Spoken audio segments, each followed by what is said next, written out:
حياة تعبير عن موزايك الشعوب. بعربي ديفيجن المسرح أبو الفنون ليب كردي أم ديفيجن شانو ضيقة هنرية.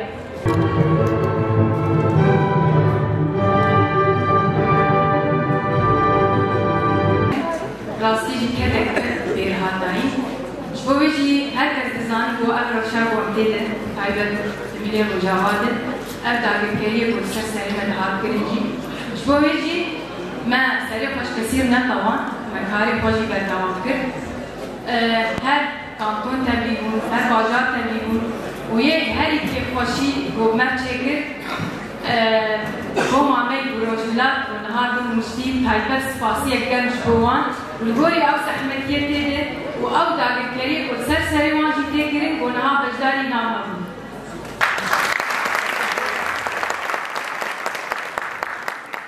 إشخاص بقول يعني راسي شكارة كباش هاتين شو بيجي يعني شانو راسي شانو جيانا شانو عقيقة جباكي شانو هر ناس كلنا عمليا شو بيجي أما تكريم باش هاتين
النسائي كان متميزا وملحوظا بهذه الدورة.